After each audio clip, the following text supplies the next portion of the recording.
Welcome to The Dish, the show that uncovers the stories behind the world's most famous dishes. We are your hosts, Tomo and Megsy from foodfuntravel.com. Join us and expert guests for tasty facts, foodie secrets, and more.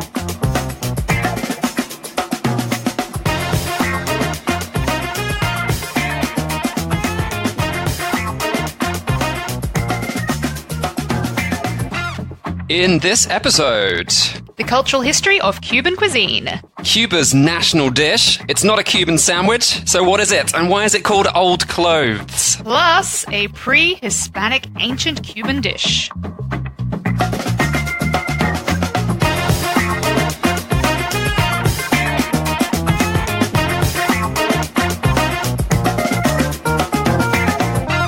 Well, welcome everybody to another episode of The Dish. Hope you're hungry. Yes, in this episode, we're talking about what to eat in Cuba, which we've also done in another episode because we talked about Cuban sandwiches. But should you eat Cuban sandwiches in Cuba, or is that one of the worst places to eat them? You're going to have to listen to that episode to find out. But in this episode, we're going to talk about a few of our other favorite Cuban dishes that you can definitely get in Cuba quite easily.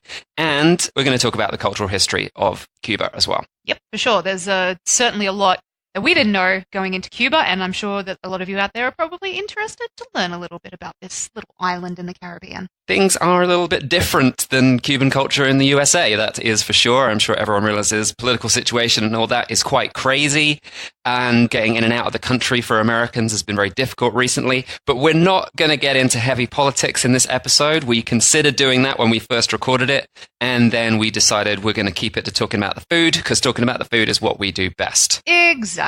We want to keep it lighthearted, and if you want to go and hear about the history of the communist regime in Cuba, then that's the current state of the communist regime in Cuba. That's for a different podcast. Definitely. And for a different show, definitely not our show. Okay, so remember, you're listening to The Dish, and if you love this show, or if you haven't listened to it yet and you decide you love it after listening to it, which we hope you do. Of course you will. Of course. Then please do subscribe on iTunes or wherever you listen. And most importantly, tell other people about it. If you like it and you have friends that you think would also like it, then get them onto the show. Not onto the show, but onto listening to it. Yep. Get them listening to it every morning on their commute. All right, let's get on with this episode and start talking Cuban cuisine. Well, in a very quick summary, Cuban cuisine is a combination of Native American, sort of native Caribbean American food and Latin American food. Also, the original Native Americans on Cuba, the Taino people, which we'll be talking about shortly, and Afro and Afro-Caribbean food from the slave trade that brought Africans across to the Caribbean. Of course, a lot of Spanish influence because Cuba was originally conquered by Spain. We're going into that as well. And also some French influence. And, you know, stuff from Mexico and other regions have come in as well. It's not necessarily the core of the cuisine, but it has definitely been an influence. Now I'm going to have a sip of wine because that's how we do it here. So yeah, before we get into some specific dishes, let's crack into the actual history, a little bit of history of Cuba and where the food may have come from originally. The earliest known human inhabitants of Cuba were the Taino people. There is a controversial second group as well that I'll talk about shortly. But even though Cuba is only 200 kilometers off the coast of the Yucatan Peninsula in Mexico, those distances were still too great for people to just grab a boat and go across in those days. And archaeologists... Even these days. My brother's cruise ship, my brother works on a cruise ship at the moment, and they had to stop and pick up a boatload of like 14 Cubans trying to get anywhere on this boat. And they had broke the boat and they needed to be rescued. And yeah, so even today, it's not easy waters to be just, you know, boating across. It's not easy waters at all. Like when you're trying to go 200 kilometers. And yeah, another thing about people going to Florida, a little bit closer than the Yucatan, but only just. But archaeologists reckon the closest, and when you look at a map, it does seem that way, is to actually come through Venezuela to Trinidad and then all the way along the island chain. So all the way through the different Antilles Islands through to Puerto Rico, Haiti, or Haiti, or Haiti. I don't know. what people choose the thing. Okay, we're going to go with Haiti. I think it's Haiti. I don't know. We don't know. I've been there once. I don't know how to say it. So, yeah, all the way through the island chain from Puerto Rico to Haiti.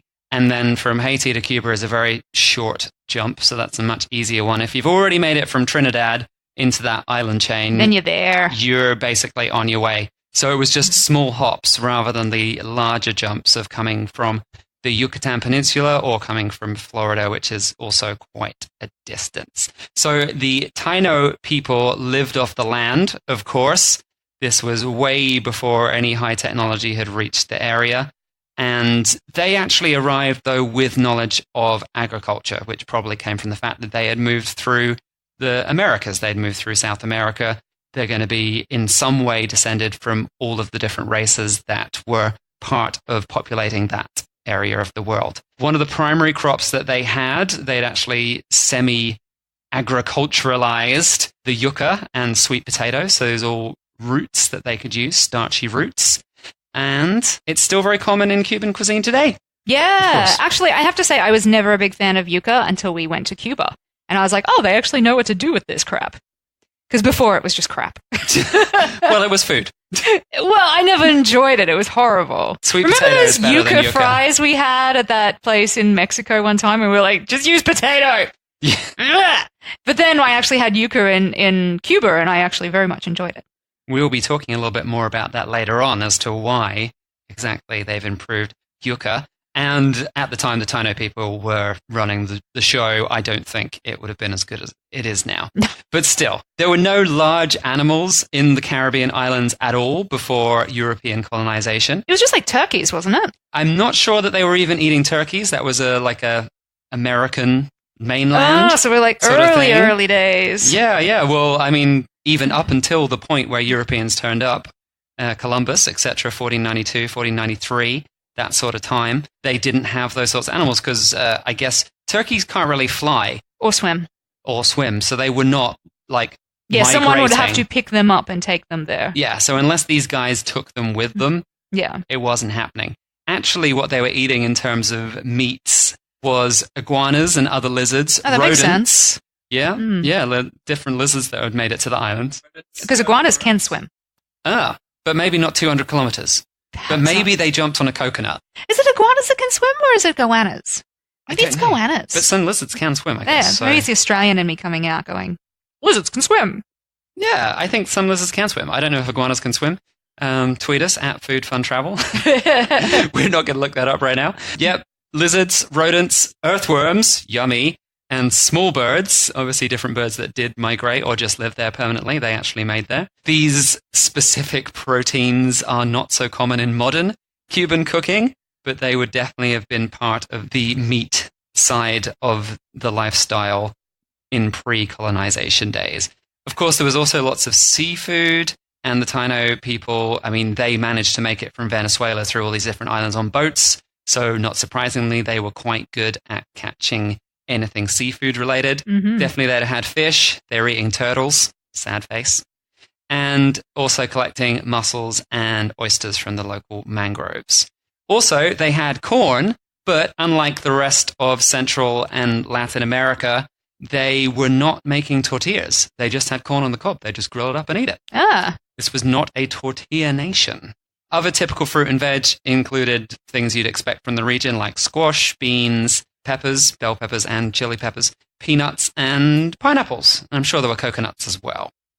Now, on the very western tip of Cuba, so far west of Havana, there is a very small amount of archaeological evidence that suggests there was another race of people that may have got there before the Taino people. They were called the Guanahatabe, and their ancestry to this day still has not been properly traced, which is why it's a little bit controversial. They probably were there. There were sightings of them and discussions with the Taino people about them when the original European colonization people turned up. So there were another race living there that the Taino did not consider part of them. Could they be lizard people? They could be. Maybe they're goannas. Although most people won't even know what goanna is because it's super Australian. It's a big lizard. A big lizard. It swam all the way to Cuba but didn't stop anywhere else. I don't think they were lizard people. From what I can understand, there is a possibility, unproven, that perhaps they actually did come through Florida, through the Bahamas, and down to Cuba, whereas the Taino people came through Latin America. Oh, and so up. they're more likely Inuits. More Inuit style? The problem is that there's really no guaranteed evidence. There's just some very small archaeological evidence that suggests that perhaps in Florida, a race with a very similar DNA was also there. Okay. At a time around the same time, which could suggest they came that way instead. Interesting. But because the Taino people were so much more sophisticated in terms of agriculture and culture in general. The others be dead. The other guys, they are just like, yeah, they're like hunter-gatherers who live in caves. They actually, according to one report, they told the Europeans who arrived, don't even bother talking to them. They just live in caves. They're pointless. Like, I'm paraphrasing somewhat, but that was the general gist of the source. That, yeah, the Taino people like, oh, forget about them. So it's like Neanderthals and modern humans in Europe. Yeah. They just went like, yeah, those guys they were not are sort friends. of, yeah, we're not getting involved with them. We let them be. They basically go out and grab some mussels off the beach, and then they go and sit in their cave and eat them, and that's about it. So that was it. That was who was there in 1492 and 1493, actually, specifically. This is when the Spanish arrived. They arrived to the Bahamas in 1492, which was also, by that point, a land of the Taino people. So if these other guys had come down from Florida, the Taino people had done so well that they had spread into Bahamas as well. But not necessarily all the way to Florida, I don't think, at that point. But, yeah, so Columbus's original voyage, they landed in the Bahamas. That was the first place they landed. Well, you have to say, these people didn't have the modern, at that time, technologies that Columbus had. And even Columbus turned up and went, where was it that he thought he was? India. Yeah. And Indonesia. Yeah, exactly.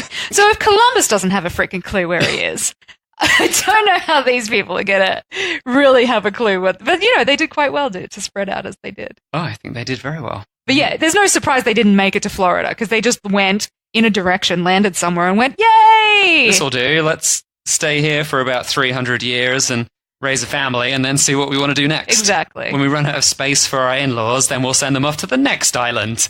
That was pretty much the system back then. Yep.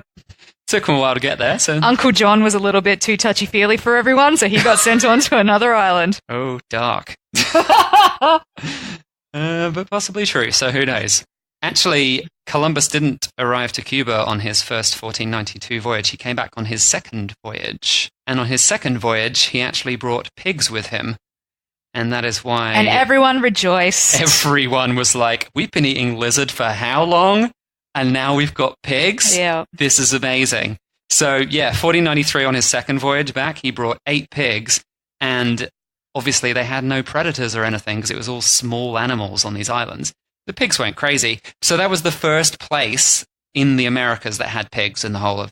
Well, that had the domesticated pig. I've read some sources about some weird wild pigs boars, yeah, that may have existed in other places, but the modern sort of pig that we have, the first time it was introduced to the Americas was 1493 by Columbus and into Cuba. So Cuba be pork country. Yeah. And it still is and from today. there it actually went down into Mexico and Central America and stuff like that. Yes. So yeah, Cuba really is like the starting point of pork in that region. Porktastic. So yeah, it did move into Mexico sort of later in about 20 years after that. But Cuba was the first place where they just started raising some pigs.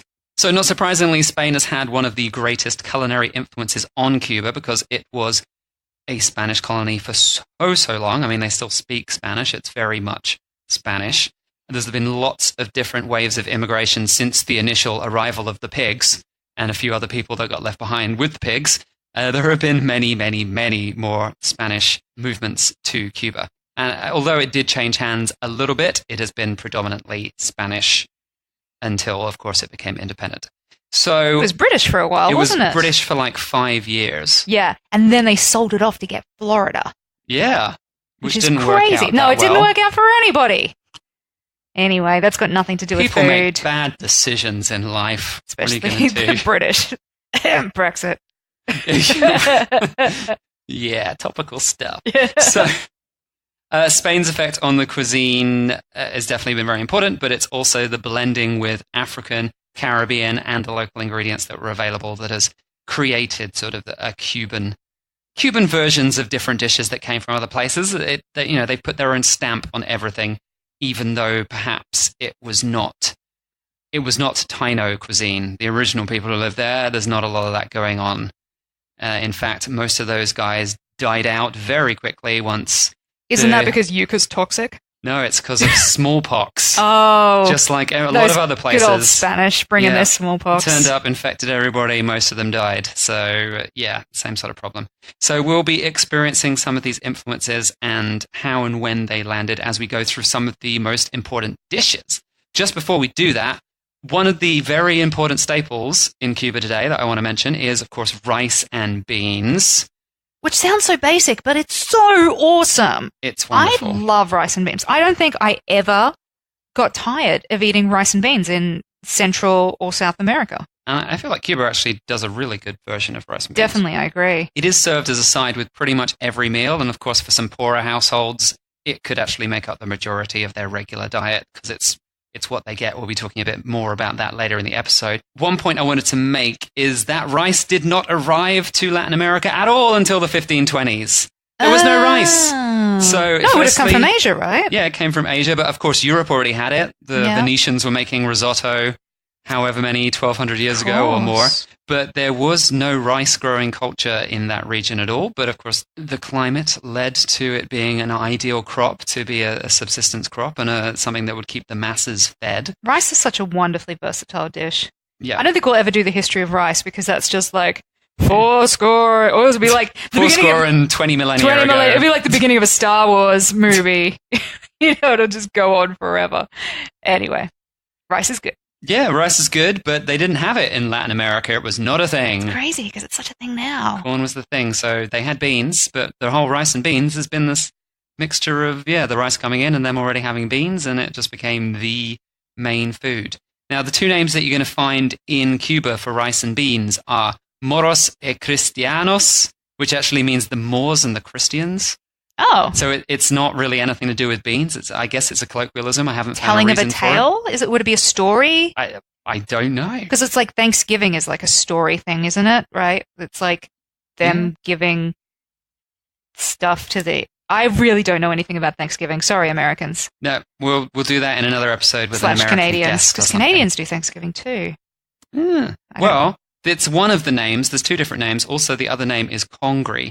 Now, one of the specific differences is supposed to be that Moros y Cristianos is black beans and rice, and congri is red beans and rice. That's definitely got something to do with racial stories. It's got to. It might do. Black and white, red and white. Come on, that seems... I mean, it's possible. I haven't got any specific details on this. But actually, the word congri for beans and rice in some parts of Cuba, that just means beans and rice. It doesn't have anything to do with the color of the beans. So... it just depends on who you meet. One grandmother says they're all called congri. The other one says, this one's not congri. This one is congri. But yeah, we loved it. It's wonderful, salty, umami rice and beans. It's very nice. Very simple and very pleasing. And that's all you really need. Let's talk about some of the most important dishes in Cuban cuisine that have, they've really left their mark and they have a historical story behind them. So the first one is considered to be one of the national dishes, or probably the national dish of Cuba. It's ropa vieja. Yes. We definitely went out searching for the best possible ropa vieja that we could find. Tried a few, had a few misses. Had one particular hit that we thoroughly enjoyed, actually. I think we had a couple of decent ones and a couple of bad ones. Yeah. So it wasn't too bad, but I'm looking forward to hearing the story about these old clothes. Yes, ropa vieja does translate directly to mean old clothes. It's Spanish for old clothes, which sounds sort of weird. It's actually a dish of shredded beef and is considered Cuba's national dish by many people. I don't know if by everybody, but most people seem to agree. But like most famous modern Cuban cuisine, it did not really originate in Cuba. They've got their twist. Sources that I've read do disagree to some extent on the exact origin. Its most direct roots definitely seem to lie in Spain, and the easiest trace of how it migrated to Cuba is actually from the Canary Islands. Really? Which is an island group just off the Moroccan coast of Africa, which has been owned by Spain since the 1400s. Interesting. I wouldn't have thought that. Now, But I mean, Spanish influence from anywhere, I guess, yeah. well, actually what happened was the Canary Islands lay claim to the dish having been made there way before it arrived in Cuba. And ropa vieja is still widely available in restaurants in the Canary Islands. So what's the etymology of the name? Like, where does it all come from? Oh, I'm going to get into that. Oh, okay, I'm jumping There's ahead. a story behind the old clothes, so yeah, definitely a good story. It's believed that because of the very large migration of Spanish people from the Canary Islands to Cuba in the 19th century and early 20th century, that's the reason why the dish became a Cuban specialty. So, what do you think made them want to pack up and leave the Canary Islands, which is like vacation paradise today? Well, it's vacation paradise now, but in the 19th century there were no vacations. Barely, No, but unless they you would were have super had rich. nice beaches and stuff going on. But I guess it still But would have no been money. Yeah, it would have been basic island life. But they gave up basic island life for basic island life. But basic island life on a tiny island next to Morocco, or basic island life on a massive island with natural new resources lands. that had been underdeveloped at that point. There's the same reason that everyone moves. If you're not a criminal like you Australians, then everyone moves to these new places because there are new opportunities. If they don't have a great lot in life where they were, then they ship people out. Makes sense. Now, the earliest known documentation of a ropa vieja in Cuba appeared in a cookbook from 1857 called Nuevo Manual del Cocinero Cubano e Español. So the new manual of food. Or new manual of cooking for cooking, Cuba and Spain, yeah. Yeah. So it seems like by 1857, ropa vieja definitely established itself and it was being put in these cookbooks. But the cookbook was probably written by someone who was from the Canary Islands. And just like, this is what we cook. But as you said, why is the name of the dish Old Clothes? Actually, it's just a simple legend. Whether it's true or not, we don't know.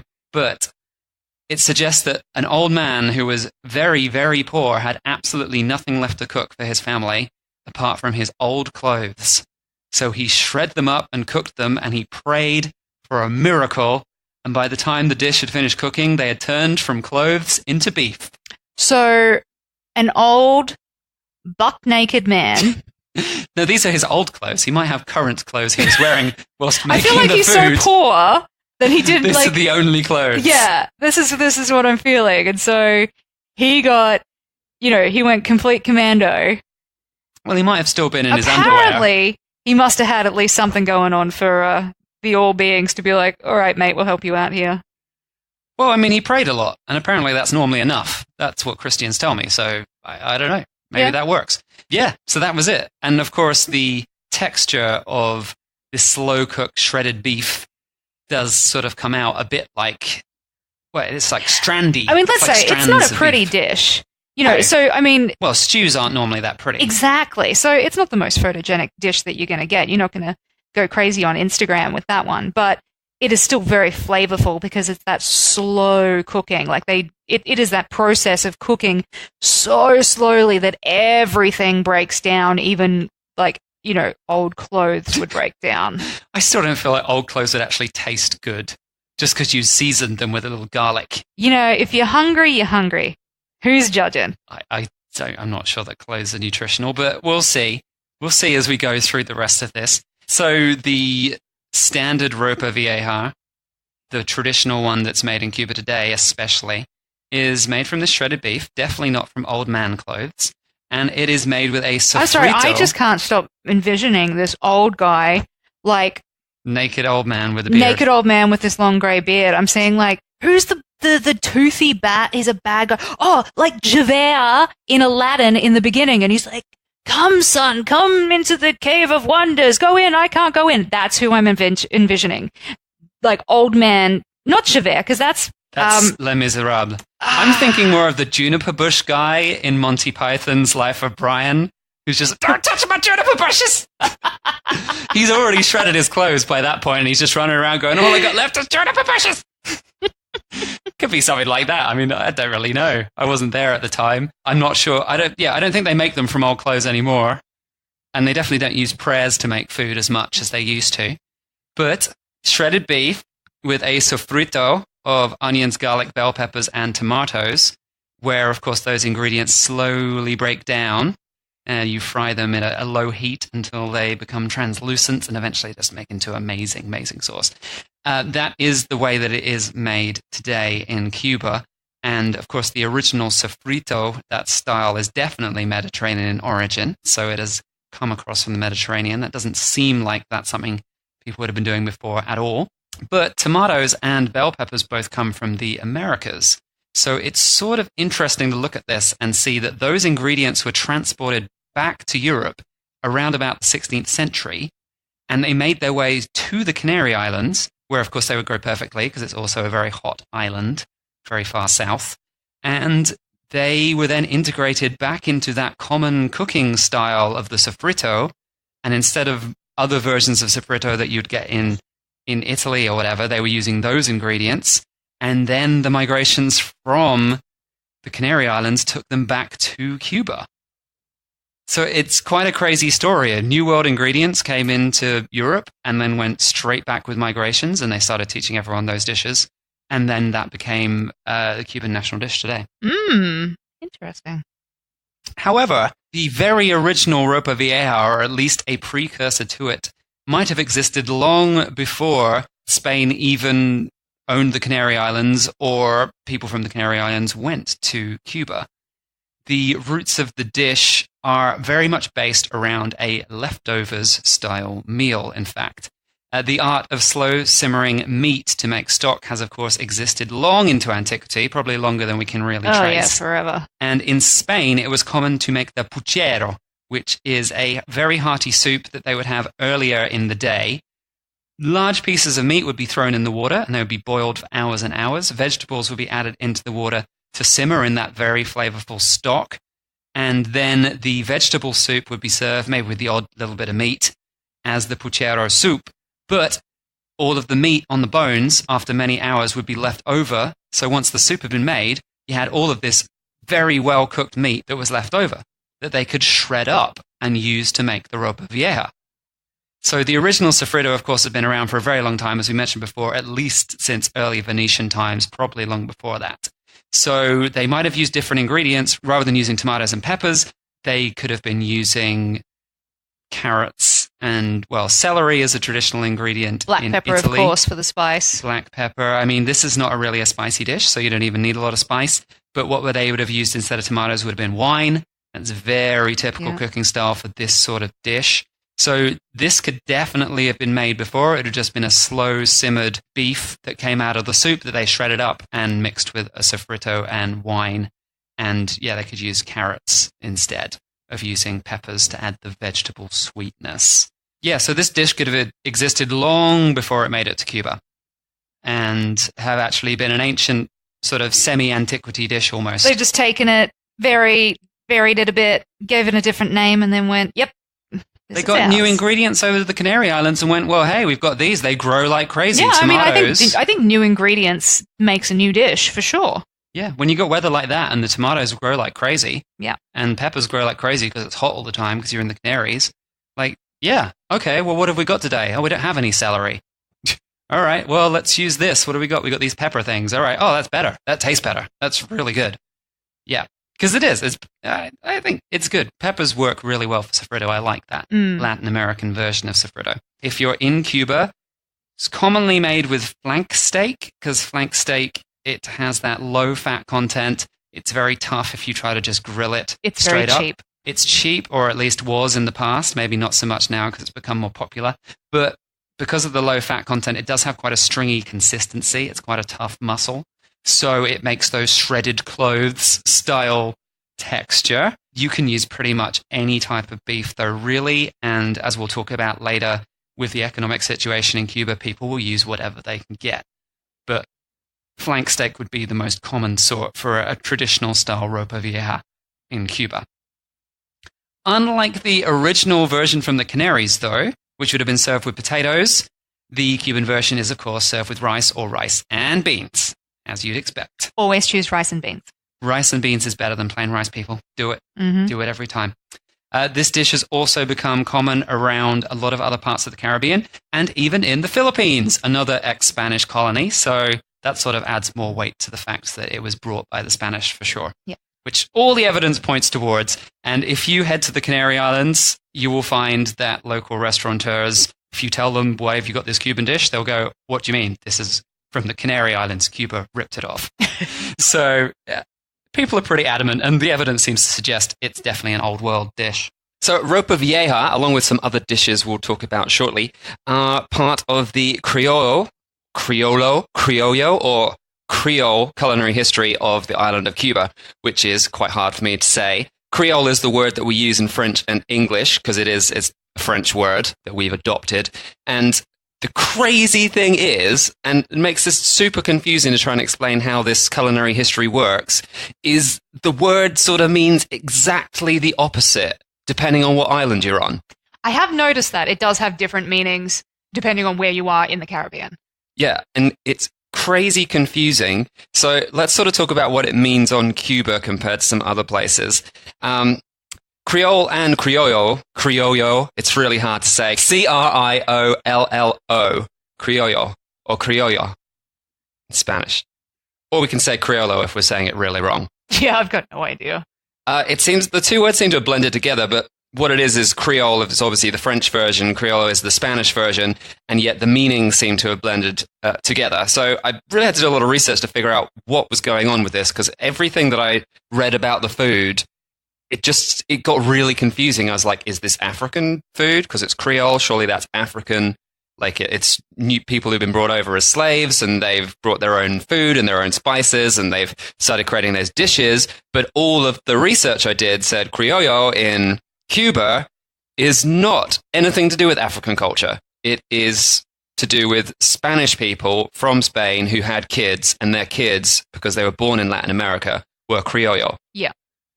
And I'm like, this is literally the opposite concept. We're saying this is Europeans who have come over as opposed to Africans who've come over and had kids and become their culture. It completely does my head in, because I had always thought that Creole was obviously the African influence from the slave trades in those regions.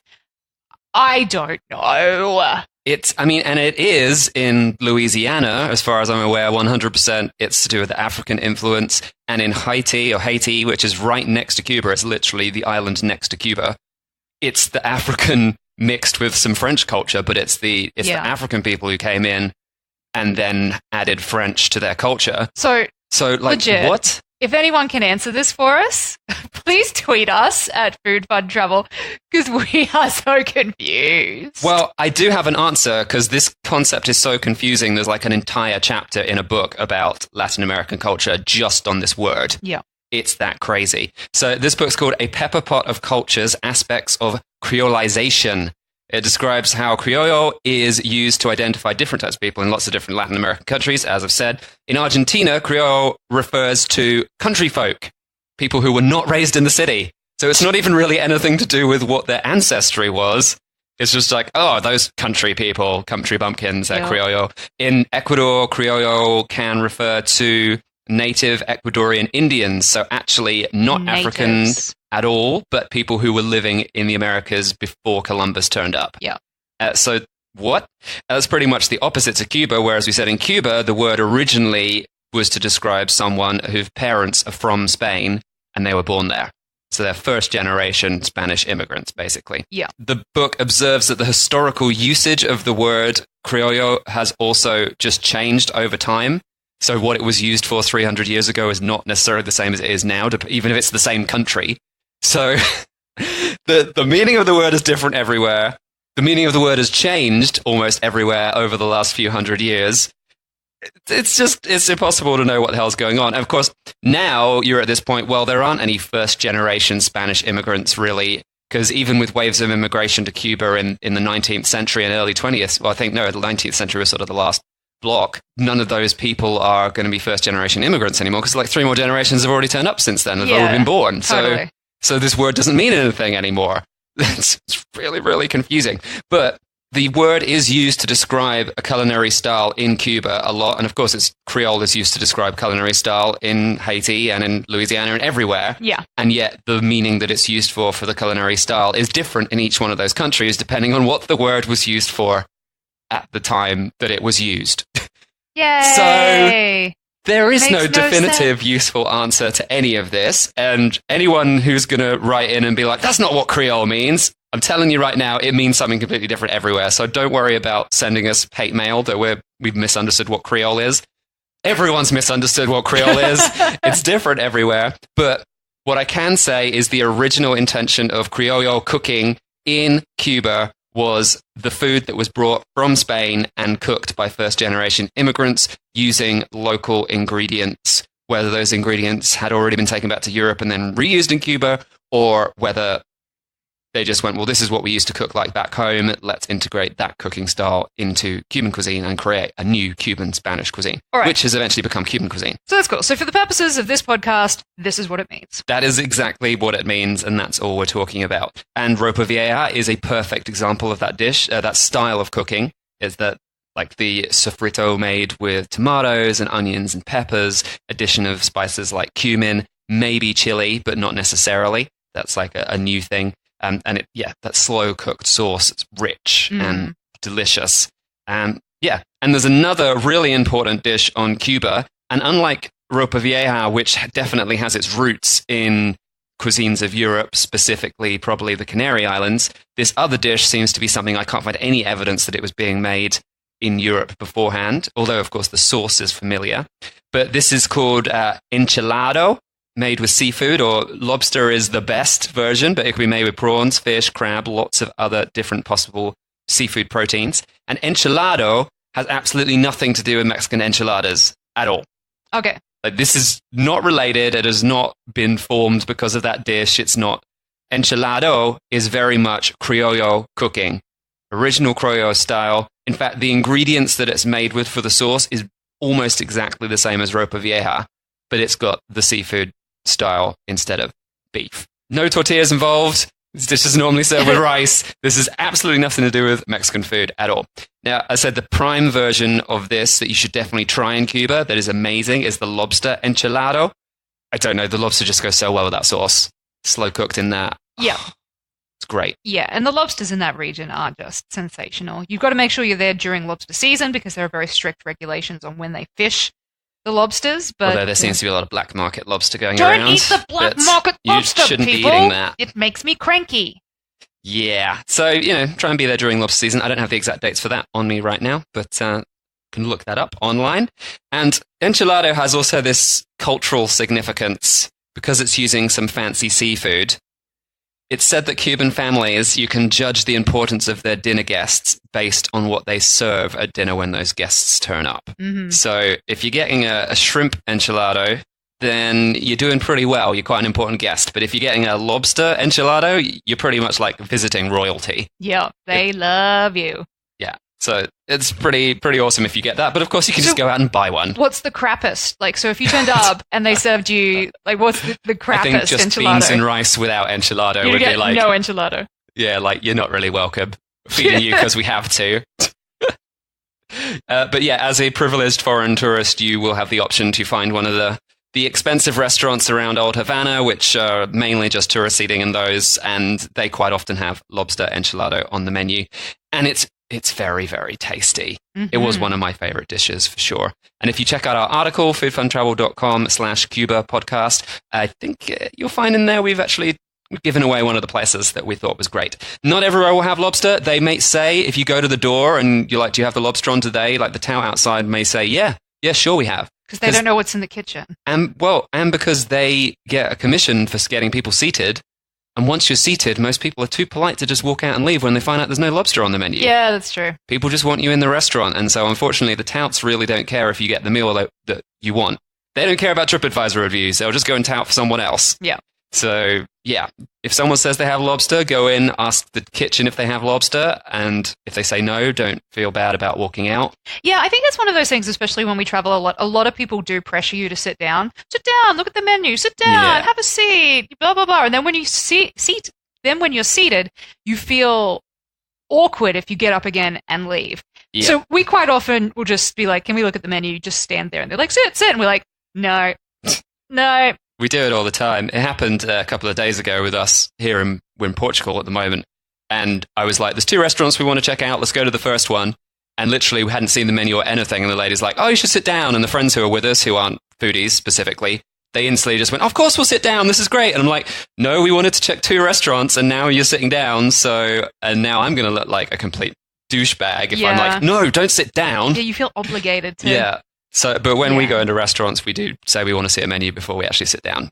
Because if we're after a specific dish and we're only in town for a week, we want to make sure that dish is on and that we're going to get it. And we're not going to just go like, oh, you don't have it. Fine, I'll have something else. Yeah. Because we don't want to do that. We got a limited amount of time for our taste buds and they want what they want. Yeah. Most other people don't care. It's just us. We're fussy. We're on a mission. Not fussy. We're on a mission. Now, we mentioned yucca right at the top of the episode as being a type of root, also known as cassava, depending on how you want to talk about it. And one of the other Criollo-style sauces that is very popular in Cuba, that's based around original Spanish tradition, is the mojo. Not to be confused with the mojito. No, mojo is a sauce. Mojo is a sauce, a citrus garlic sauce, commonly made with Seville oranges, which are sour, or with lime, mixed with garlic, oil, salt, and pepper. And traditionally with oregano, although that's not necessarily as common in Cuba as it would be if you're making this in Spain. So the sauce may be used to marinate meat like pork. Another common way of using it is you might find it added to vegetables as a finishing sauce, which is where the yucca comes in. So people were eating boiled yucca before the Europeans arrived, but then how would you use that dish and make it taste a little better? You throw over some of this mojo sauce and it gives it that sort of salty, garlicky, sour kick. So they would have been doing it with the lime because they wouldn't have got the oranges until the Spanish came over. The Seville oranges came from Europe. And actually, I believe that all citrus fruit came from Europe. Yes. So actually, there would not even have been any limes. Lemons and limes came through North Africa into Europe, coming from Southeast Asia. The locals would not have had any citrus fruit. This is definitely a new way of making boiled root vegetables taste better by throwing some delicious Spanish-style sauce on top. So they were just eating some old crap yucca until that citrus turned up. I don't think the Taino people had a massive culinary history. They were eating some grilled lizard with some boiled yucca on the side. Yep. It was food to live by, not food to excel by. Sustenance all the way. It totally was. So yeah, that's another influence of the Criollo. Okay, so although the Creole cooking, the Criollo cooking is sort of the main thing that you're going to see on Cuba, it's some of the most famous dishes that you're going to see on every menu, there is actually a super ancient pre-Hispanic dish that you can still find that is still quite popular on Cuba, and it's called ajiaco, or maybe ajiaco. I'm not exactly sure on the pronunciation, but it's the everything stew. Every country's got an everything stew where they just throw everything they happen to have that day into a pot. You're not really sure what you're going to get. It's going to be seasonal, it's going to be fresh and local, or they're going to be using up yesterday's stuff and throwing it in a pot. You know, whatever they've got to use up, it just goes in. It's one of the oldest traditional Cuban dishes, which existed before colonization. And it's believed that the name ajiaco probably comes from the Taino word ashes, which means a little heat, because this dish is supposed to have some chilies in it. So yeah. So is it a vegetable dish, or like what is the main? Because obviously if it's pre-Hispanic, they wouldn't have had pork or anything. They would not have had pork. So as we talked about at the start of the episode, things like iguana and turtle and yes, seafood, mussels, those sorts of things could have gone in. But the main stuff that would have been like the subsistence food without the protein part would have been just whole corn on the cobs or chopped corn on the cobs, yucca, sweet potato, squash, and whatever random vegetables they could find, which probably involves peppers. Yep. And of course, chilies. So yeah, the protein will just be like whatever they caught that day, which could be fish, but mainly these days it's definitely not fish. So what happened was when the Spanish arrived, they recognized this dish as being very similar to some of the classic Spanish dishes like puchero, where they literally just throw everything in a pot with some meat. And so over time, they would have replaced those random game meats like iguana and turtle with beef, pork, and chicken. And it's a lot more common today that you'll find it with that sort of meat in instead of seafood. Become the norm. Yeah. But they kept the local vegetables. So you'll still normally find it with chunky bits of corn in it, maybe some yucca, sweet potato, and that sort of thing. So it has changed. They're more likely to put onions and garlic and things in it now as well. But it's a traditional dish. It's probably the most traditional dish you're going to find on Cuba, because almost everything else, apart from just having your yuca with some sour orange on, which also they wouldn't have had sour orange before. No. So, yeah, it's one of the few dishes that we can say is mostly pre-Hispanic. So definitely worth tracking down and giving it a try. Yeah, and it's quite easy to find. We saw it on a lot of menus. But of course, do head to our article, foodfuntravel.com/Cuba podcast. There's a few restaurant suggestions in there as well.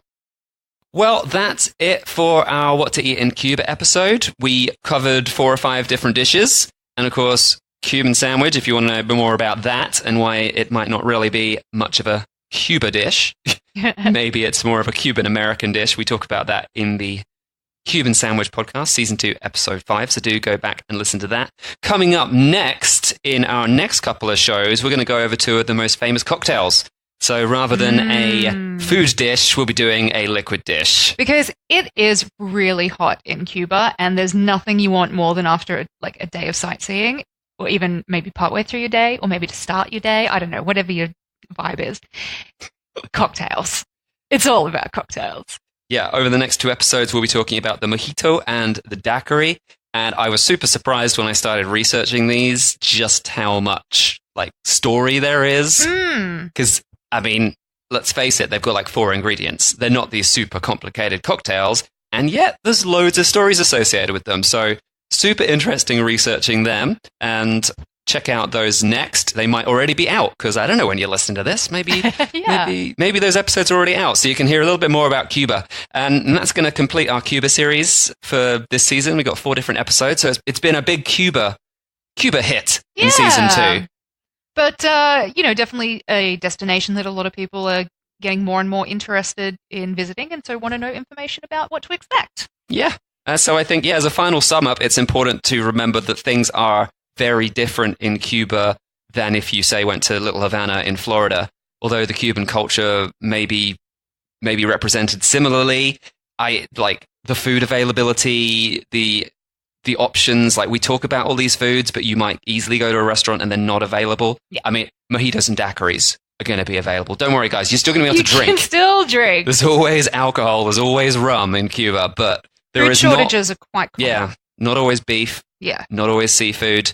In those expensive tourist areas, it's more likely you're going to get all of those things because they are spending the extra money to get it to there. Once you head out of old Havana, you might find menus half empty, they don't have half of the dishes that they claim to have. So just something to be aware of. And the food quality isn't always going to be that good. We're not going to get into talking about state-run restaurants and independent restaurants. That's something you can read about in our Cuba articles on our blog if you like. But it's not always easy to get a chef that actually cares about cooking good food because wages are terrible, the social situation is terrible, and the food quality and availability of product is not always to high standards you'd expect. Yeah, but we cover a lot of that in the article, so feel free to go and have a read about that before you head off to Cuba. All right, well, that's it for this episode. Don't forget to share the love, rate and review 5 stars if you like this show. If you don't like the show and you want to leave us less than 5 stars, maybe it's just not the show for you. So, if you love it, let people know. If you don't love it, maybe find a podcast you do love, because we want everyone who's listening to the show to love the show. Yeah, exactly. No point in listening to a show that you half like. What's the point in that? Yeah. No, I don't do it. Ain't no one got time for that.